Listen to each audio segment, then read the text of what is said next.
All right, folks, hope you're having a blessed weekend. In today's video, we're going to be talking about tokenizing trillions of real-world assets on the XRP ledger. Maybe a few other blockchains will get a little piece of the action.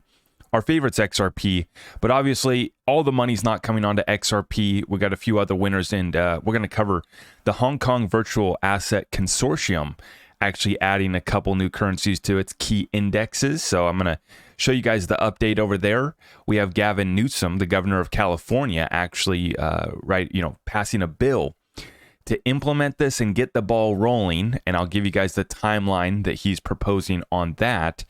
But without a doubt, we're going to play a clip too of JP Morgan, head of DLT markets, speaking about 10 to 50% of all real world assets, financial instruments getting tokenized and coming to DLT. This is definitely fascinating and interesting. And I want to put out this video here at a time during a bear market recession, World War III, all this chaos, frustration and anger that we have with everything going on around in the world, to remind us that this is the future. These digital asset investments that we've made, I believe that they will pay off, at least some of them. Not everybody's going to be a winner.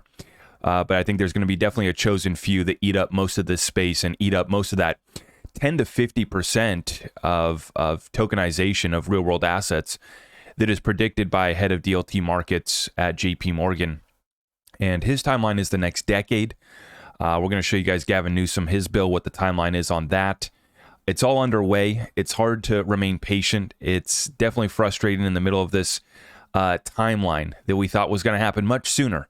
We thought we would be at 589 and the flip of the switch would already have occurred, but it's well underway. It's getting built out, and these things move very slowly. Today's video is to help you get reminded that we are in the right place, we are in the right asset class, and we are going to be tokenizing trillions upon tens of trillions.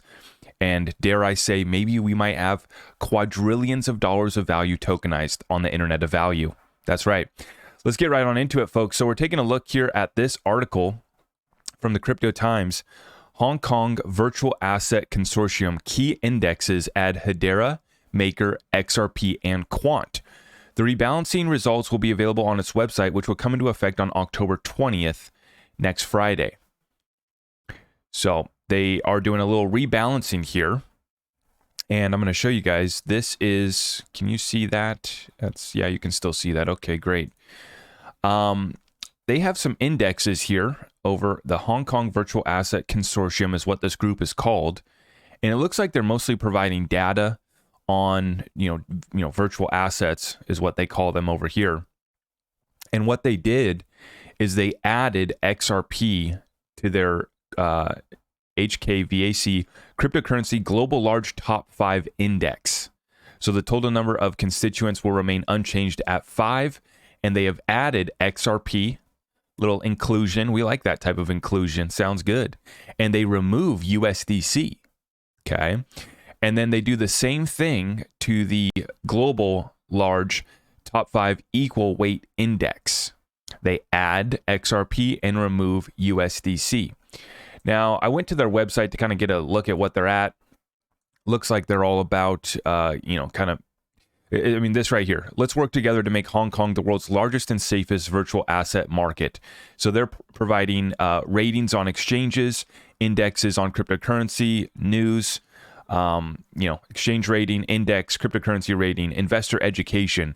That's what this is all about. Provide credit ratings for virtual asset exchanges in conjunction with licensed institutions from the China Securities Regulatory Commission. Provide virtual asset product ratings coming soon. Provide data research and provide representative market indices and indicators benchmark. And putting the common interest of the industry first, providing testing mechanisms and other auxiliary services.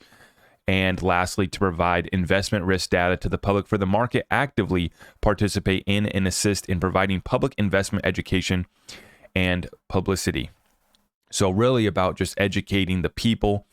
Once again, China's flip-flop back and forth. Hong Kong's all in over there. And they're looking to move heavily into the DLT space. And while the United States remains behind, I'm about to show you Governor Newsom's bill, which puts the timeline out another couple years. We are going to be left behind by these other groups that already have, we have something similar here in the United States too, but really getting ahead with regulations and then getting ahead with these types of private working groups that provide data, that provide credit ratings for these exchanges. How about that? That's what we want to see. And this is the future of where this thing's going. Meanwhile, in the United States, we take a look here from Eleanor Terrett. California Governor Gavin Newsom has signed a law to create a regulatory framework for digital assets in California. Quote, "It is essential that we strike the appropriate balance between protecting consumers from harm and fostering a responsible innovation environment." So this was signed here just a couple of days ago, and he wants them to begin July 1st, 2025.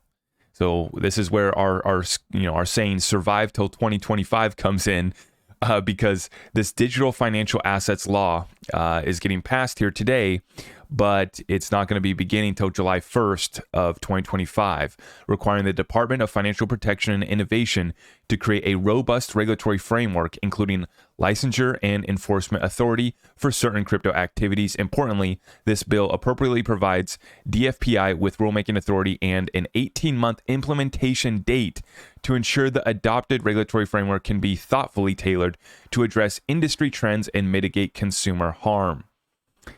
So July, 18 months out, you can see here why we say survive till 2025 and be ready to hang on, folks, because we still have a ways to go in this timeline, unfortunately. Now, can things speed up to kind of move things and accelerate things? Absolutely.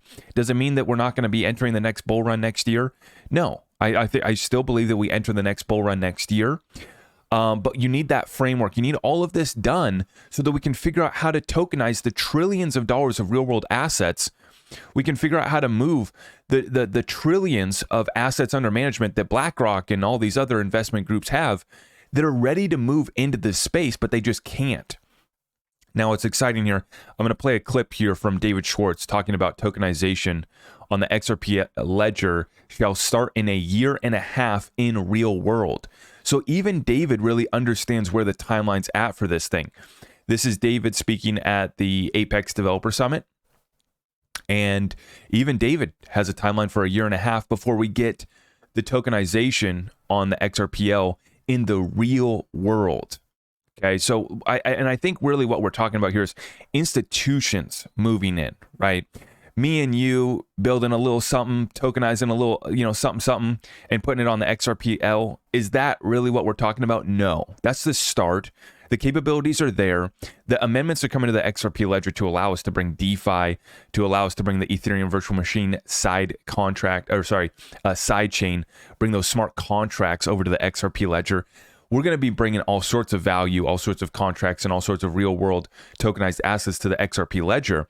But to see this thing really, grow out, even David has a timeline of a year and a half. Let's take a listen in here on this clip from David Schwartz at Apex. I'm hoping that we're going to see, as real world asset tokenization projects grow, I think the XRP ledger is going to be a really good platform for them to launch on. Particularly because of the low fees and because of the integration with the DEX, with the proximity to sort of the movement of funds. The ability, if someone's going to buy, what do you want to do with a real world tokenized asset? You want to buy it, you want to sell it, you want to hold it, you want to transfer it. And if you want to buy it and sell it, you want to be able to do that with whatever asset is convenient for you. You don't want to tie, if you tokenize some sort of debt, like you don't want to tie it to US dollars because then that limits access to it to people who have sort of proximity to US dollars. One of the things the XRP ledger is good for is giving you sort of proximity to many different assets, and that exchange is seamlessly built in. So I think that's one of the many reasons why the XRP ledger is going to be a good place to launch tokenized real world assets. I think we'll see that in the next year and a half. Cool, yeah, and there's I'm hoping that. So that was so key what he said right there. When you tokenize the asset in comparison to the US dollar, you're only going to be able to trade with folks that are within proximity to the US dollar, like he said. This is the beauty of the XRPL is we're going to be issuing all of these different cryptocurrencies, all of these additional traditional currencies on the XRPL. So you won't only be in that kind of walled, siloed garden, right? You'll have access to all of these. And this is the beauty and what separates the XRPL from the traditional space that's still trying to tokenize things denominated in US dollars. JP Morgan, I'm about to play a clip from their head of DLT markets. They've been working with Project Onx, and it's very siloed. It's very closed off. It's permissioned.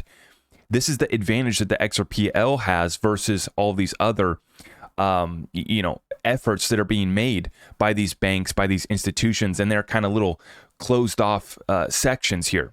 This thing's about to get opened up, and the XRPL definitely has a key advantage in that regard. Now I'm going to play a clip here, and I want to give a shout out to 24 Hours Crypto on YouTube. He originally found this clip, or actually I think somebody else did. He gave a credit to whoever found it, but this is like 2 or 3 sources out, but I found it from 24 Hours Crypto. And I just went to the source, to the video that he played here in this clip. And it's a clip of head of DLT markets at JP Morgan, Scott Lucas, talking about how much of these real world assets are going to get tokenized. And this was a fireside chat that just took place at Digital Assets Week in California just the other week here. Or sorry, this looks like it was from August. So this is just a couple months ago. And this video, it's funny, it only has 219 views. So nearly nobody's watching this, right? You have to understand too, this is part of us being part of such a small group of folks that are actually tapped into this asset class and what is happening. And it's not some little cute little crypto deal.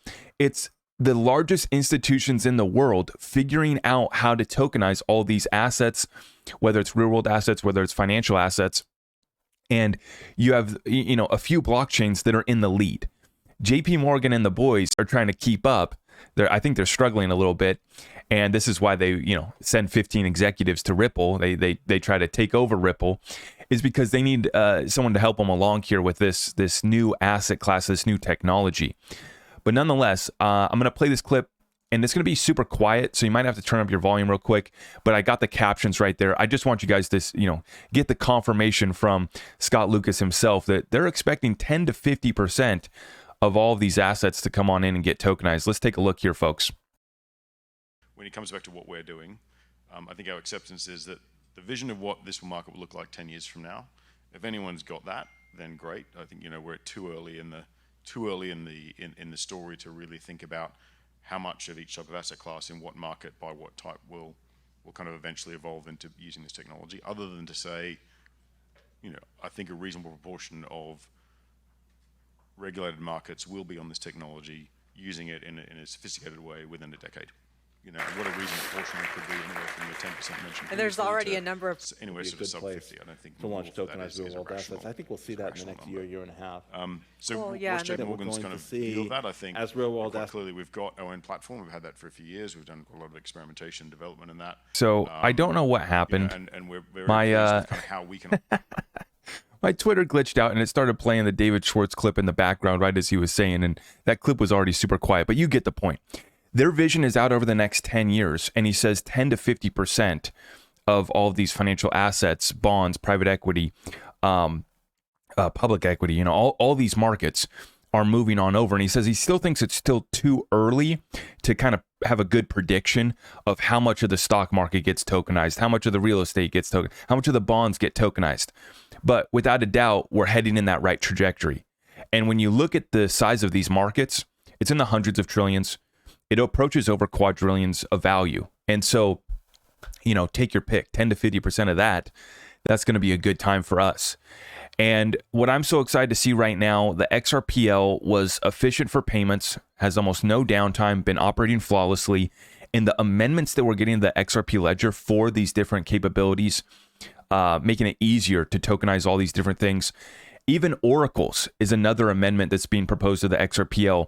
And what the oracles will do will allow you to pull prices not only from public exchange, but also from offline assets. So we're about to have the ability to really tokenize out an internet of value on the XRPL without breaking our main chain, our mainnet XRPL.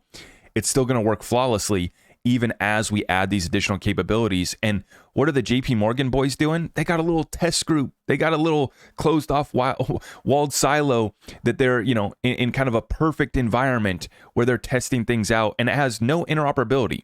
And that's what Scott Lucas goes on to say after that, is that they've already kind of been in their test phase and now they're trying to figure out interoperability.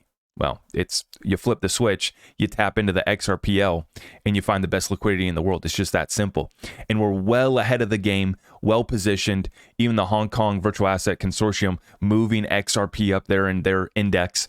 And so we just absolutely love to see it in the middle of this bear market recession and the chaos. Stay focused, keep your eyes on the prize. Let's continue building. Let's try to remain positive. We pray for peace, and we pray that we're going to be tokenizing trillions upon tens of trillions, hundreds of trillions, and maybe even quadrillions on the XRPL, or maybe a few other chains as well. But nonetheless, I love that the XRPL is ready for all the money. Are we going to get all the money? We don't need to.